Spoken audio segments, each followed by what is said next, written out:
Welcome to A Photographer's Life, the channel that takes you behind the curtain into the world of professional architectural photography.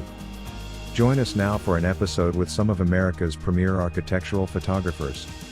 Today's broadcast comes from a recent Zoom meeting of the Association of Independent Architectural Photographers. This discussion is led by AIAP Director Alan Blakely. We hope you enjoy the show. If you do, please let us know by liking this episode and subscribing to this channel. Now, on with the show. So welcome to everyone to this January 2023 meeting of the AIAP. And the topic today is kind of our wish list for manufacturers, both of equipment and software and all the things that could make our job possibly easier. And so this was brought about by some suggestions that I've received in email over the past few months from photographers, members of the AIAP, who have asked, is there anything we can do to prod a manufacturer or a software developer to make these certain changes? And there's been some specifics, but I thought in general that maybe we ought to talk about what's going on now and what, working photographers, not just YouTubers. I probably shouldn't get off on that tangent, but let me go for just a second. If you look at YouTube and those that are the influencers, they're generally not working photographers. And that's always really bothered me because these are the guys that seem to be having the voices of authority in the industry, but yet they're not the people who are actually making money as photographers. In fact, I know a few of them and they couldn't make it as photographers, and so they became YouTubers. So, with that in our back pocket, I'd like to hope that maybe the manufacturers will pay a little closer to attention to messages coming from photographers who actually make a living in this business and base their opinions on practical day-to-day knowledge and how things actually work, rather than what looks cool and what's going to get more views on a YouTube video. So with that started out with, I'd kind of like to start with cameras and just kind of see where everybody is camera-wise. I am still using, it's an almost 8-year-old Canon camera body as my primary camera. And I haven't found anything that I'm willing to jump ship for yet, but I'm using a Canon 5 DSR camera body as my primary camera. And that camera body will be 8 years old in May. And it's 50 megapixels, and I like it for a lot of things, but it would sure be nice if it were mirrorless. It would sure be nice if it did a lot of things that it doesn't do. And I'm just wondering what everybody else's opinion might be about that, where we are right now camera wise as to what works for an architectural photographer. Any thoughts? Well, I had a situation just come up the last couple of weeks. I had the Canon 5D Mark IV, right? Mm-hmm. And it's been faithful to us, but there was I brought it in to get the sensor cleaned locally, and then when I got it back, I used it for a job and it worked fine. And then the next job on the way, it was just more of a stock photo shoot. It wouldn't start up. Okay. So I brought it back to the advanced camera who did the sensor cleaning. They checked it out and they said it was the motherboard that was faulty. Mm-hmm. So they sent it down to Canon. And Canon just sent me an estimate just for labor to fix it. But in the meantime, they also talked about the shutter count was over 250,000. And once you start getting to that number, it could fail. And I said, well, what does it look like if it starts failing? He says that there's a little bit of a gray bar that shows up at the bottom. But since I'm shooting architecture, I'm not shooting at a high rate, and I might be able to get a little bit more life out of it. Well, they added another 250, I think, which is pretty reasonable to swap out the shutter and the mirror. But it was the first time I ever had a Canon fail on me. And the repair shop, not Canon, but the repair shop said they've been having issues with the motherboard with the Canon. And they're saying, well, Canon's not giving them that much attention because they're going all mirrorless. And so anyway, that's what just happened to me. I don't know if anybody's had the same experience, but I've always been faithful to Canon. I started with Nikon back in the day when I started shooting in 81. Because of film, but then switched to Canon because it was the first to have the full sensor. So anyway, that's where I'm at right now. And I do have the Fuji 50 GFX 50, the medium format that I've used a few times too. Okay. Yeah. I'm using a Nikon D850, which I love. It's an amazing camera.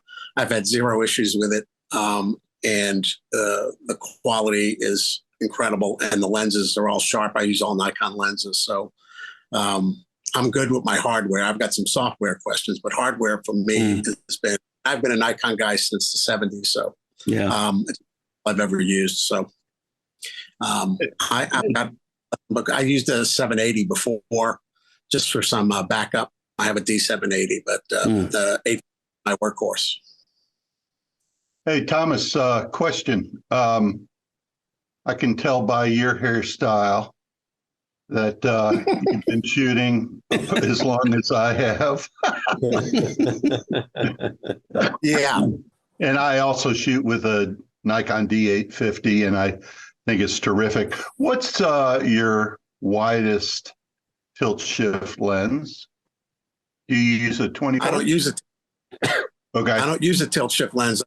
Okay. I use I have a 20 millimeter and an 18 millimeter lens that I use. The 20 is usually my standard, unless I have to go a little wider for interiors. But it's crystal clear. It's a great lens, and I just don't use that. I correct any of that in software with all the corrections and distortion in Lightroom.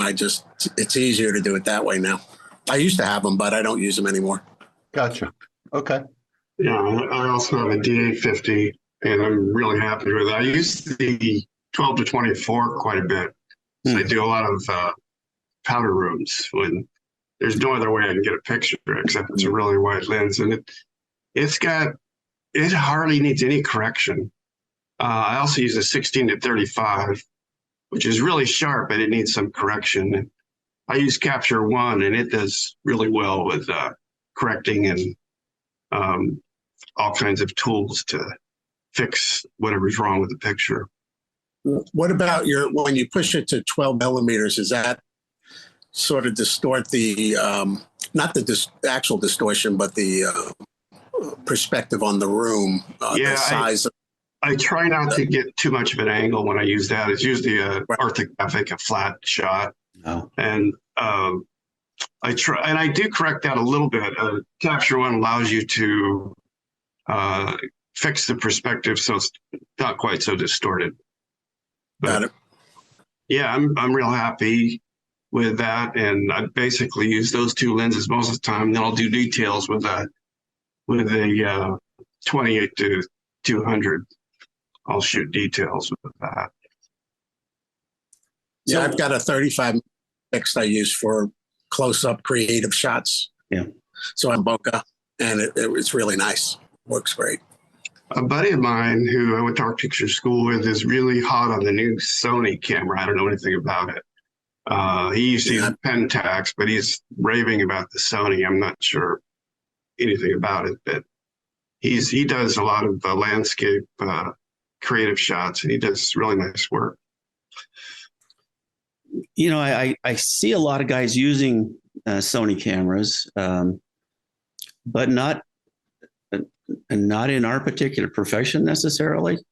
At least not the ones that are doing it every day, full time, like we do. And they seem to be really happy with them. I don't know what the particulars are. I'm just wondering, what would it take to get you to change from your Nikon or Canon, full frame, traditional DSLR to a mirrorless camera? About 30 grand. I'm not intending to go to the mirrorless just because of all the glass and redoing everything. And exactly. I'm sure there's many advantages to mirrorless, but I'm just not convinced it's worth it for me as an architectural photographer to go mirrorless. I hear nothing but good things, but the costs involved are a little much for me to take a loss on all my investment in the Nikon glass, and then re-up on the latest greatest mirrorless. So it's just not there for me. And because of my hairstyle, just don't see it. Does anybody think that the full frame camera is going to be obsolete with this mirrorless trend? I don't like mirrorless, and I like to see what I'm getting right away, and I know they're improving the delays and all that stuff. But what do you see as a trend? Do you think it's going to be gone, the old full frame cameras? Well, so Sony contacted me to use one of their cameras and test it out, and I didn't really have the time. They wanted to have a couple hour tutorial on it. So I sent it over to Justin. He tried it out. The big difference I feel with the Sony is in low light level, it does a great job. Okay, but it still has more of an electronic look rather than the Canon and the Nikon, more of a so-called film look. And that's the thing about the Sony that I've noticed. But when I follow people on Instagram and they show their setup, there is a few that are doing, using the Sony, but not as many as which you see with the Canon and the medium format and the Nikon. So anyway, they're pushing it. That's for sure. I think that's where the industry's headed. From a conversation I had with a manufacturer's rep, there seems to be some economies in the way that they produce cameras. Yes. That make that really attractive to a manufacturer to go to the mirrorless route. And I get that.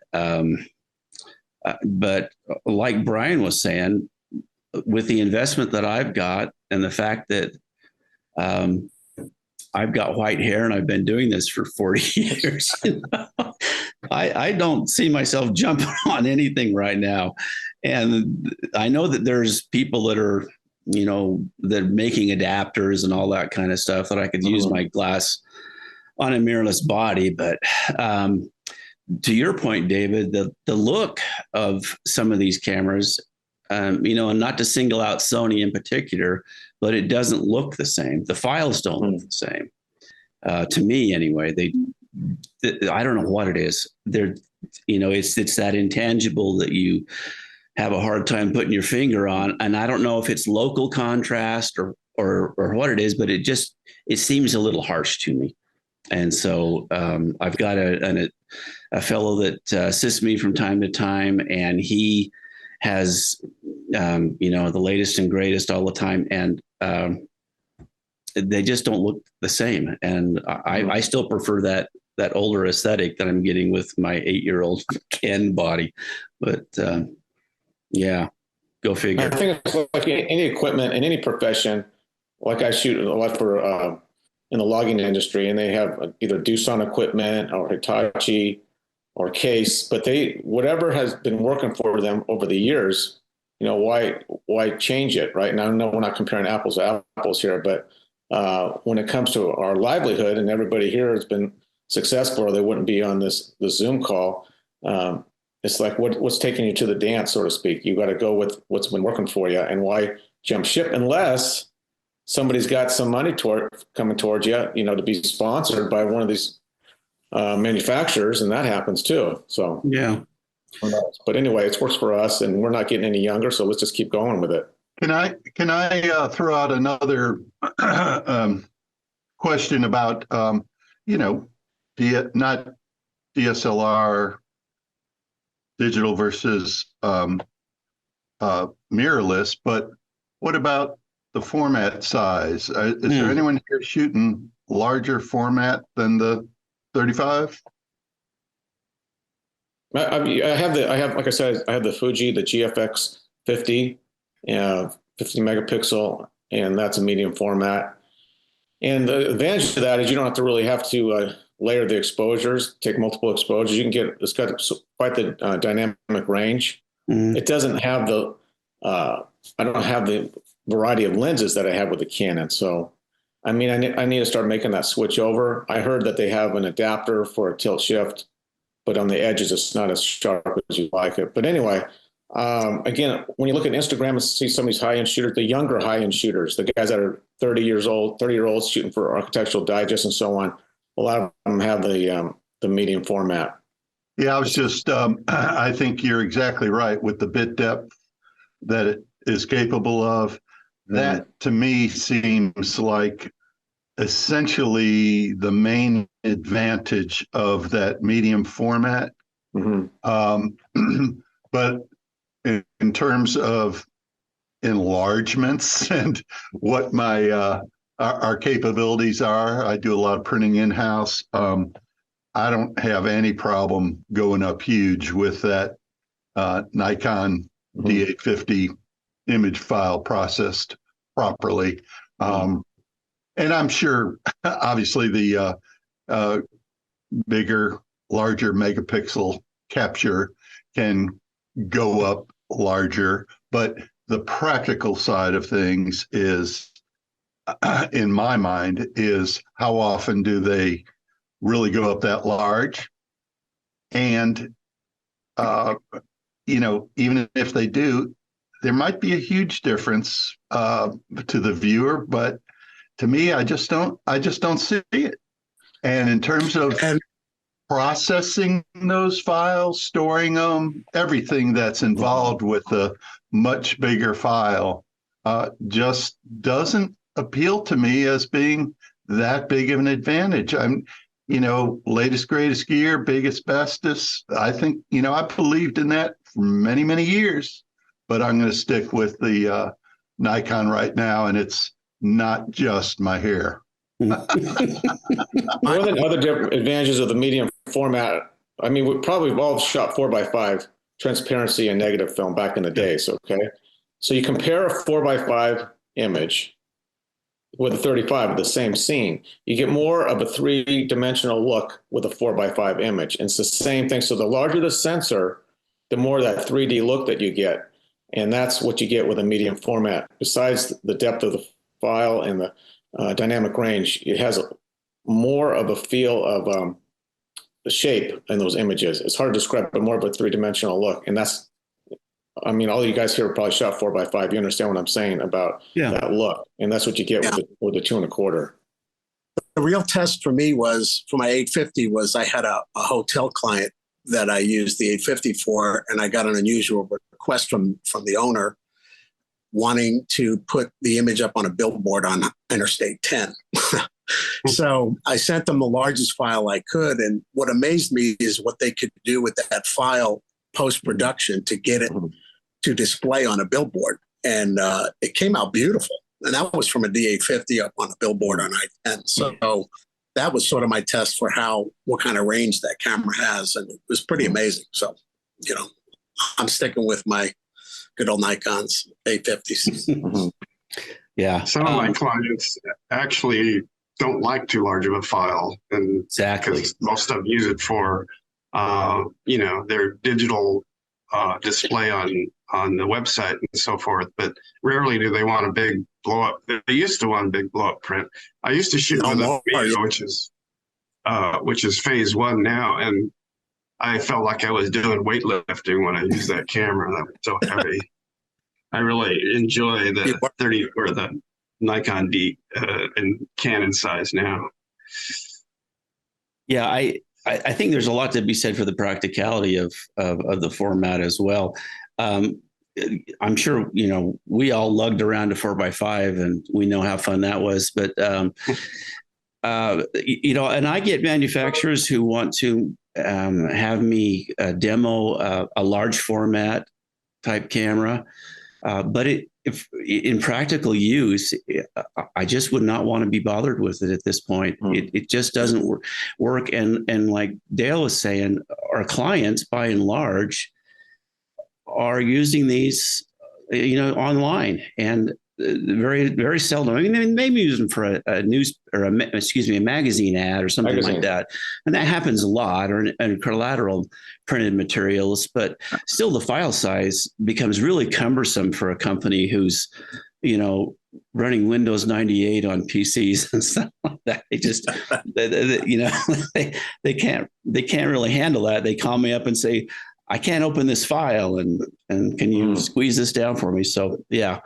So, let's jump off of that just for a second here. And are there any peripherals like tripods, cable kinds of things, lighting, for instance, that you have any thoughts about? I know that's changed a lot. Yeah, Brian. Yeah, a couple of things. For many, many years, I carried around the biggest Gitzo that I had, which were the aluminum legs and whatnot, and finally, wore out so many parts of it that I ended up upgrading to the fiber, carbon fiber. Carbon fiber, yeah. And I just could not believe why I was doing what I was for so long. The carbon fiber is so superior, and the weight is the main thing. So, yeah. Anybody else on that same question want to jump in? Yeah, we all started. Well, not we all, but I started with the Gitzo back in the day, coming out of Brooks aluminum. I just love that tripod. It was just so sturdy, kept me in shape, lifting it up, right? And then we go with the carbon fiber, and I think it goes up to about 10 feet, but it's just a beast. It's my baby. So, I love that tripod. I use Benro. I like the Benro. They make a really good, solid, lightweight aluminum one that I carry everywhere.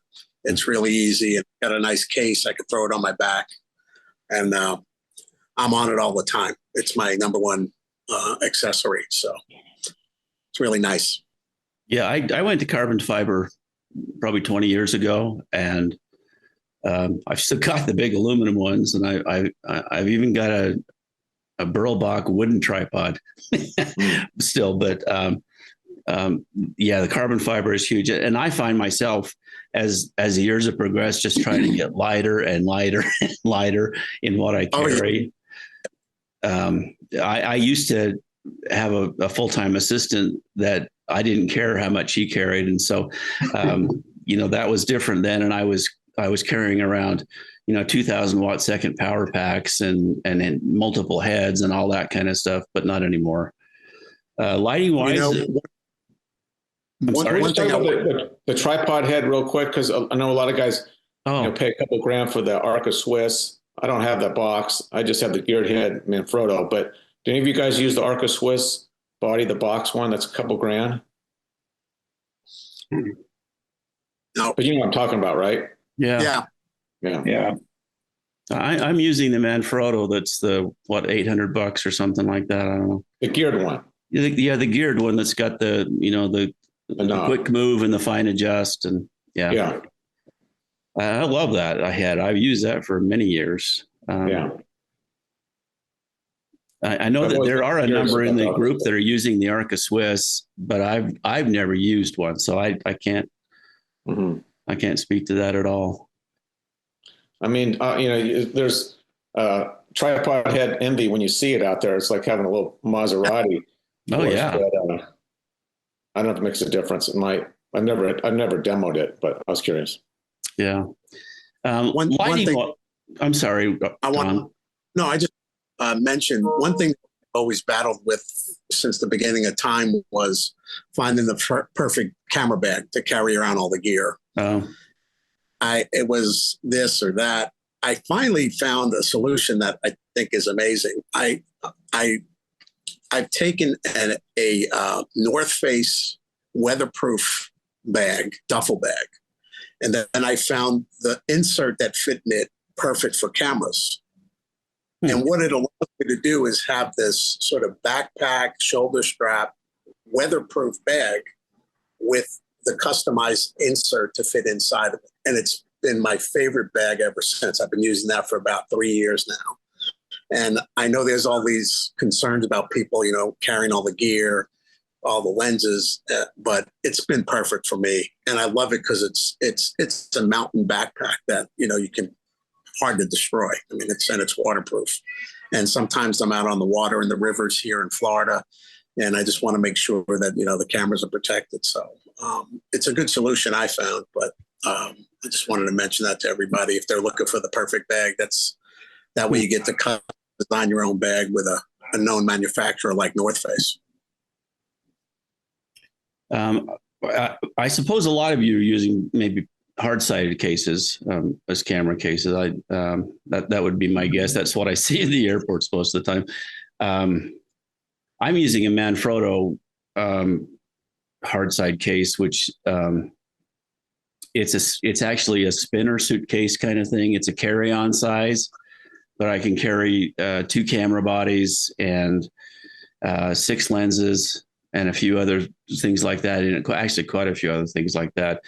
And I just didn't like the weight of having to drag the Pelican. And so I switched from that about a year and a half ago, but I've got Pelicans as well. And then I've got a whole, I've got an outbuilding that's full of the old hard side cases, the air cases, that the ATA cases is what I was trying to remember the name.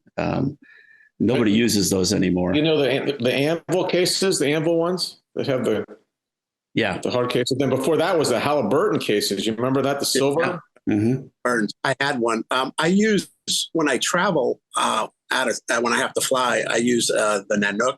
It's a Canadian brand that's sort of like a Pelican. Yeah, I've seen that. I think it's better. And I have the inserts in that, and it's wheeled. Mm-hmm. I have one for my that I use locally, but when I travel, I have a bigger Nanook, and I can put everything in one case and just roll it on. So they're excellent cases, but they're a little heavy for my day-to-day stuff. Where I'm looking stuff in the trunk and running around. I don't need that hard case kind of situation. Some of you are like me in that most of your work is not where you live. And so travel cases are a huge deal for your cameras and lighting and drone if you're using one and things like that. And I've kind of opted on, just making it as indestructible for the baggage handlers as possible. And so that's kind of where I am on that. And I've spent a little bit more money to make that possible. But I as a result, I haven't had damage like I used to have when I was traveling before with less expensive cases. Any other thoughts on cases while we're on that? Is local, so. Yeah, lightwear makes a good case for different things. Lightwear is kind of that mesh nylon with the padding inside.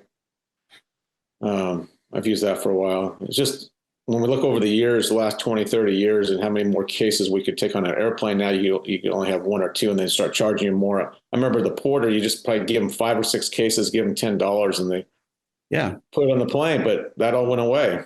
Well, yeah. I mean, some airlines would offer baggage waivers to the media. And I know that they still do that, but an individual photographer no longer qualifies as media in their eyes. And so all of those baggage waivers kind of went away after 9/11. Let's jump from cases, unless anybody's got anything else they want to share there. And let's go to lighting. Are you using a lot of lighting these days? And what are you using? Brian, yeah.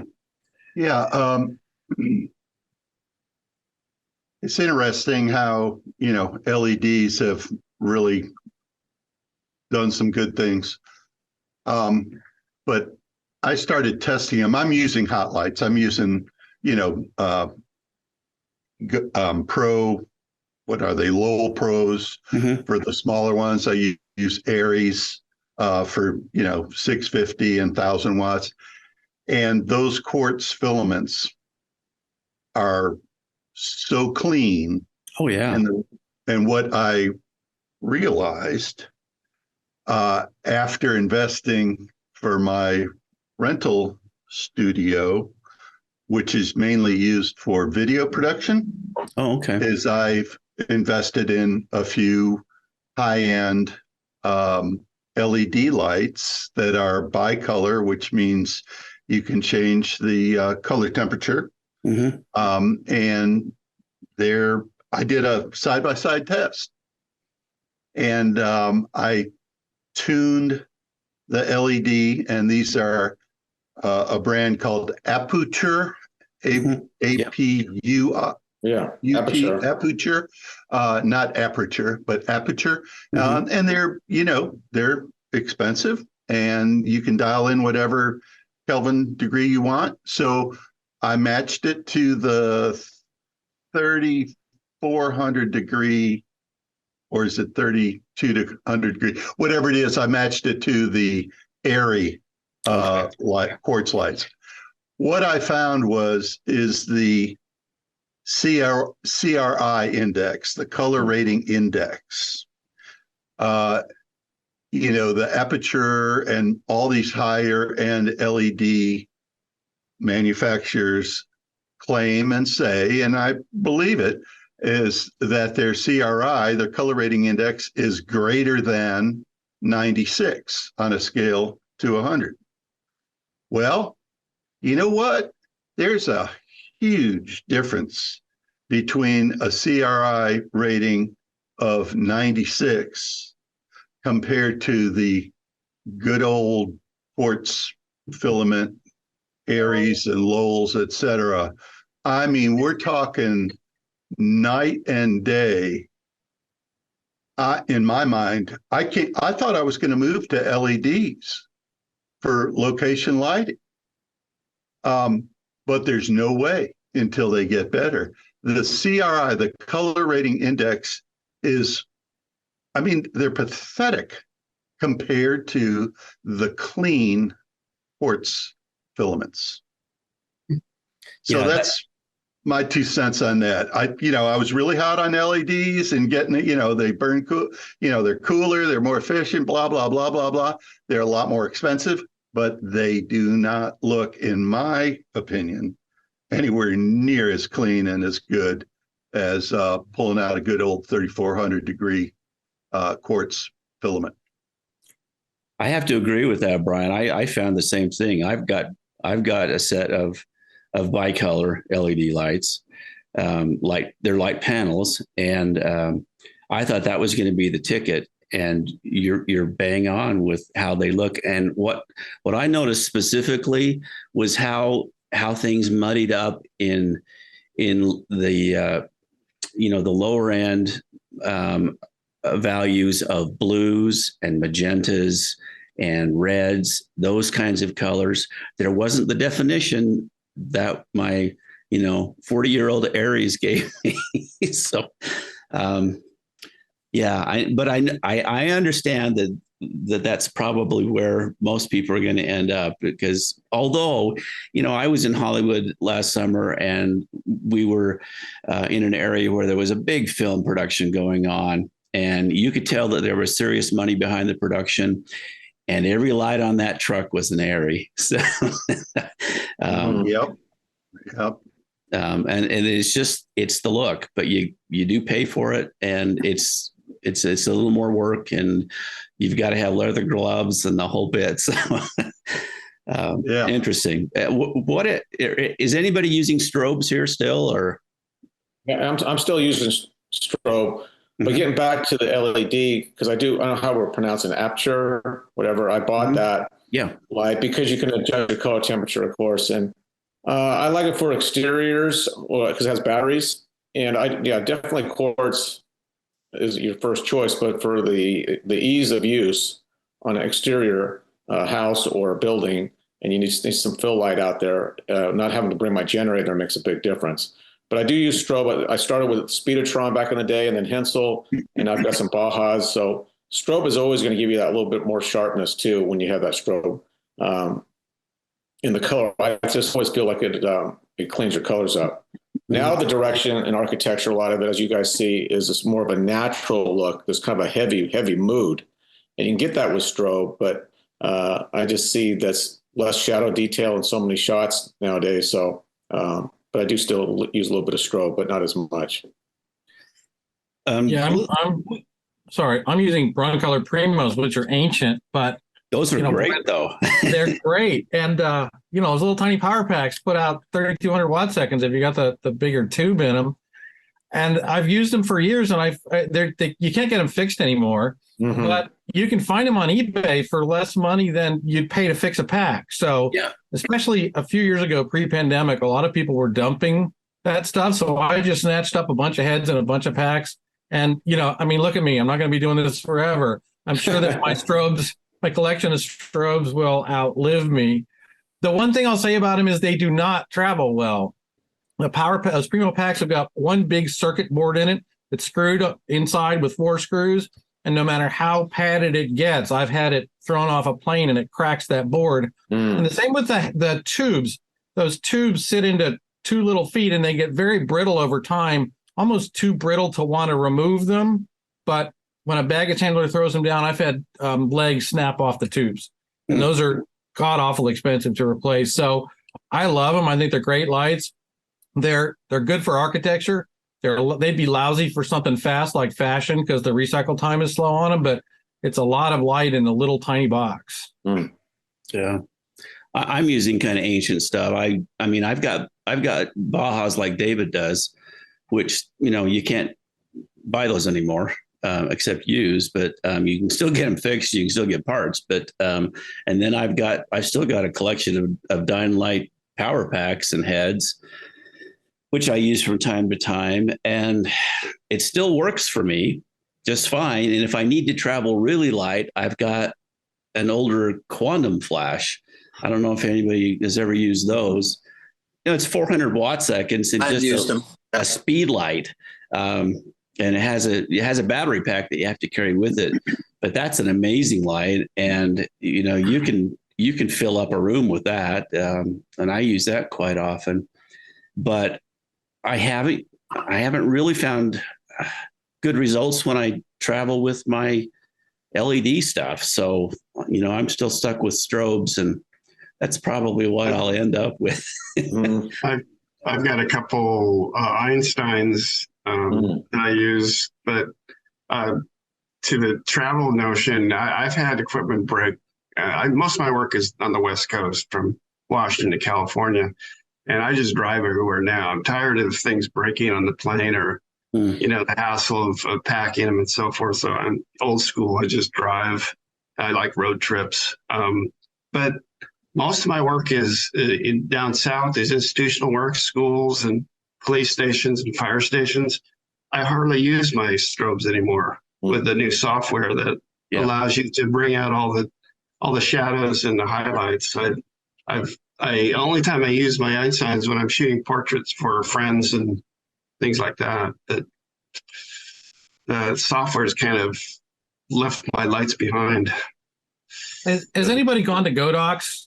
They're cheap, they're compact. The bigger ones put out a lot of light, and there's a certain appeal there for travel because they are so small and cheap.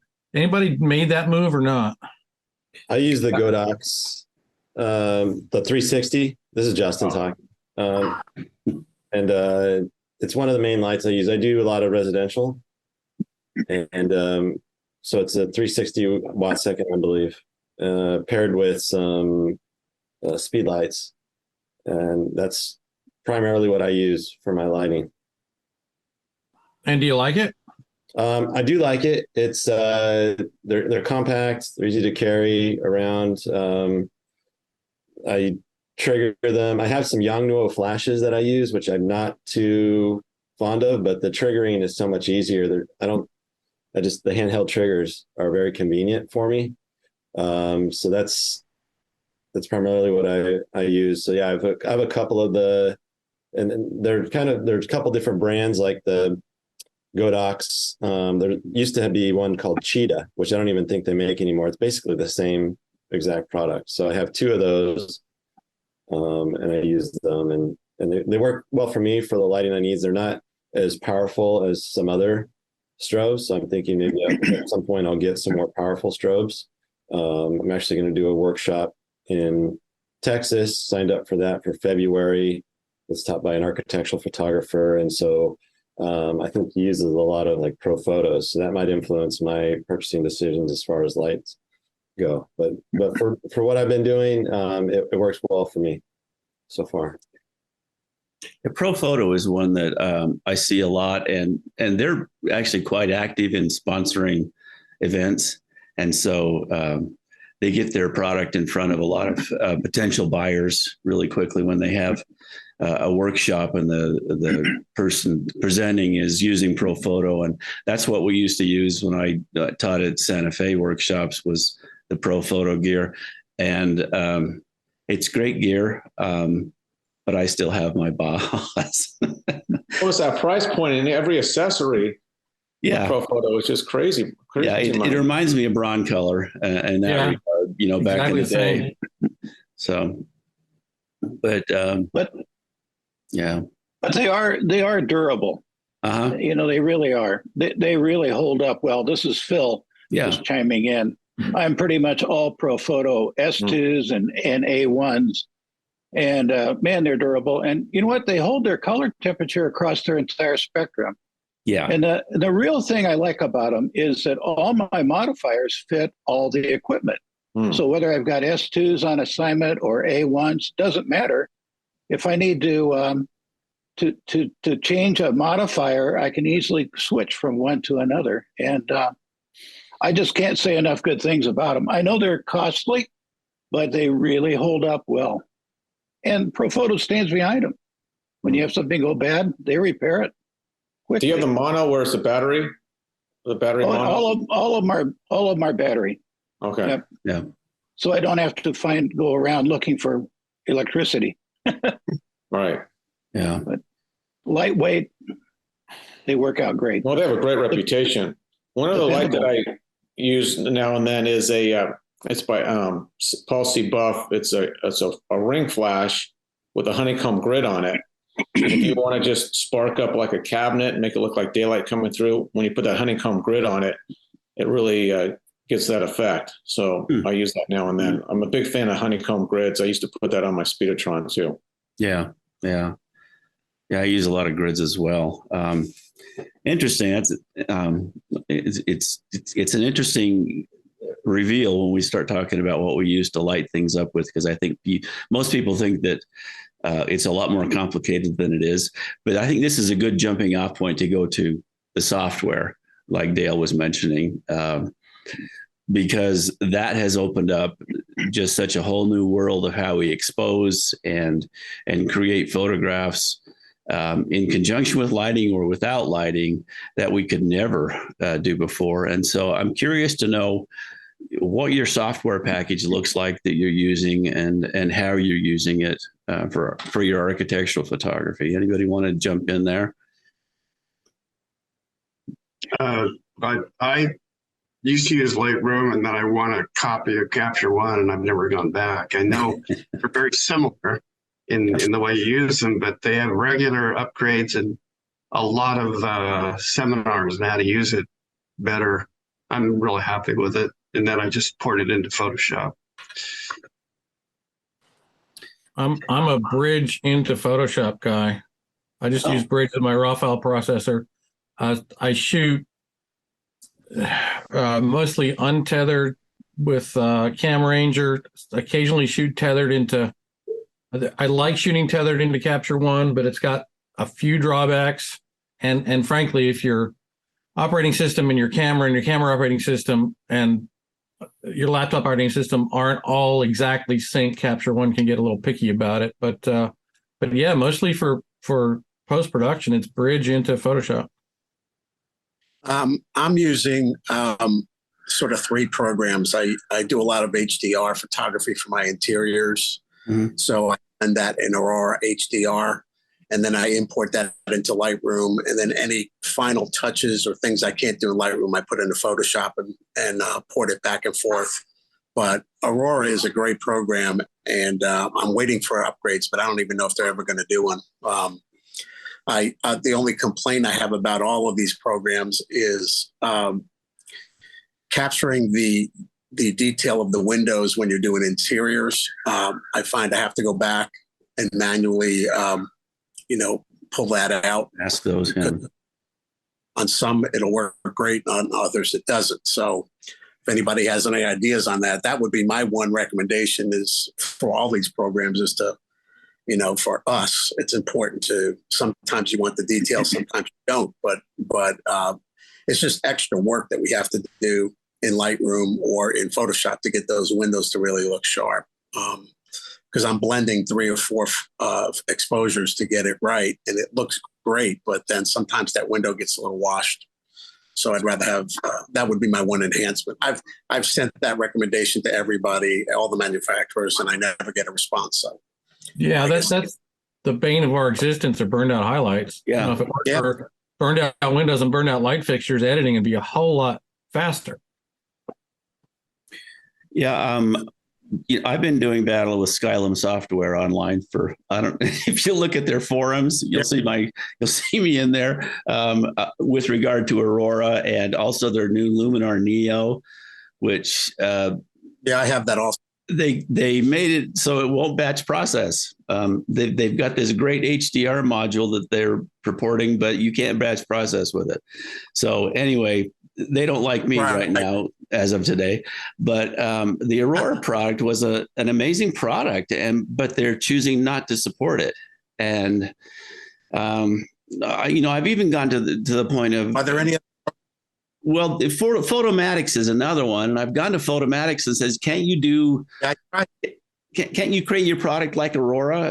Can't you fix things so that it works like Aurora? But nothing there so far. And that just seems to be such a big hole in the market as far as software that they're just not addressing. And I hate having to mask in windows. And a lot of times I will do a separate strobe exposure where I light up the window frame, and you all know this. You light the window frame so that you get that definition in the capture from the window, and then blend that back in. But that's not fun.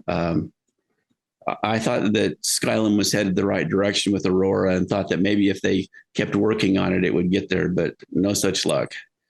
And any other solutions that you found out there?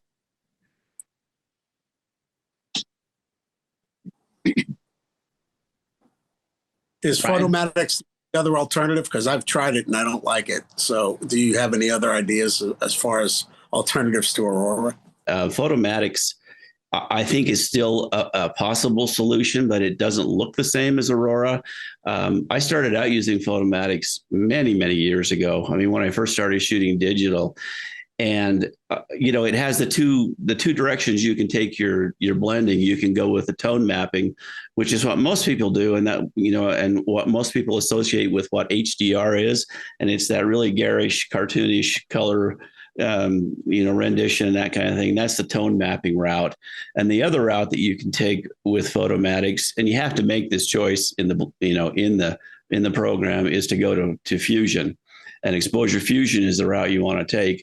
And there's also some open source programs that people have used over the years that do exposure fusion. And so they're blending that together. And that is what the engine in Aurora does. It's a fusion based engine that that's got some so-called AI capabilities in it. But I find that I really have to pull back on Aurora to make it look real. Because it wants to make it look garish. And so you have to make your own presets to make that look reasonable.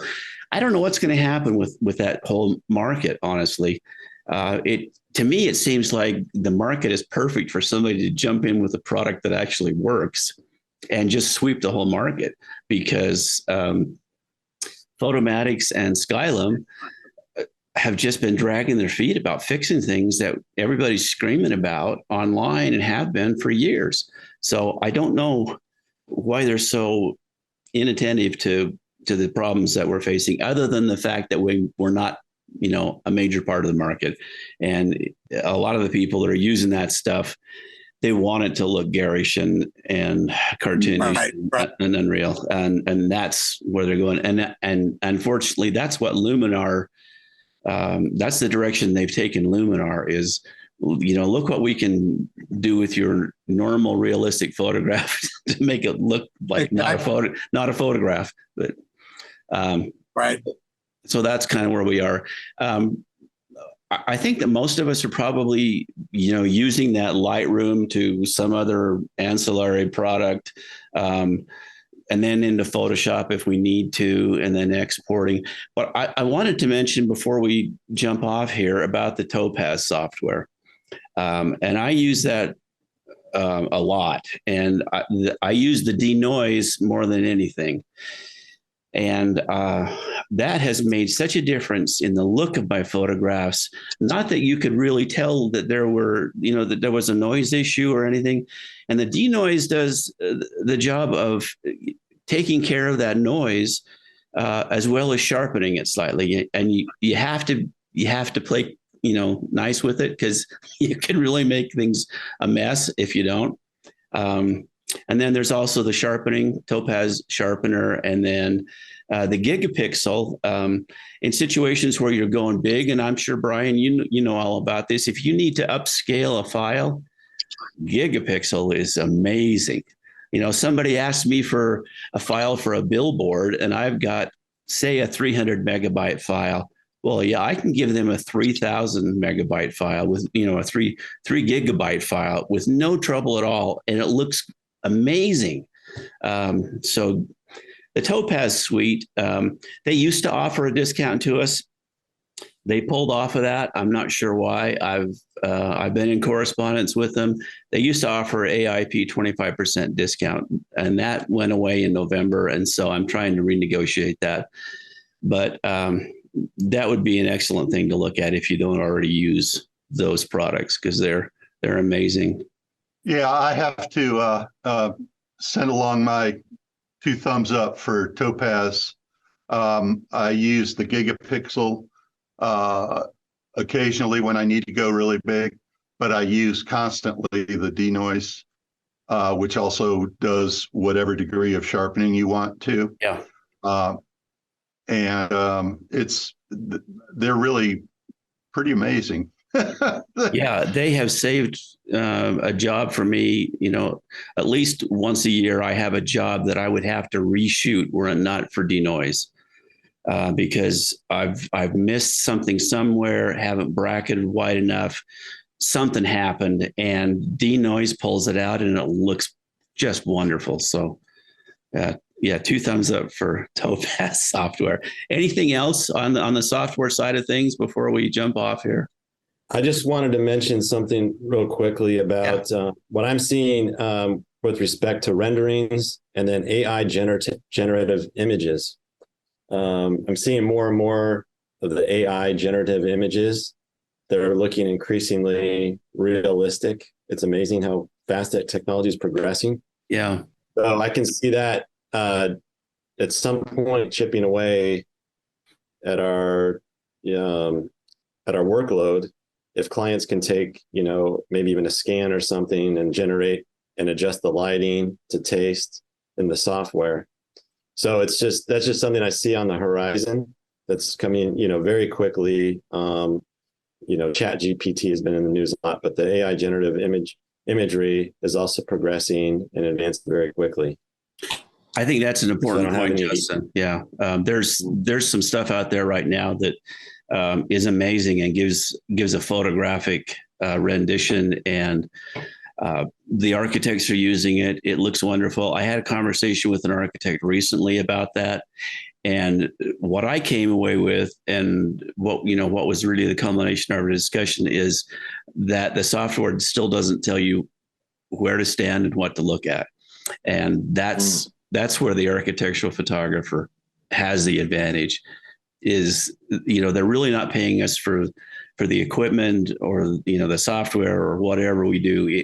They're paying us for capturing something that we see either in our eyes or in our mind, and are able to deliver that to them.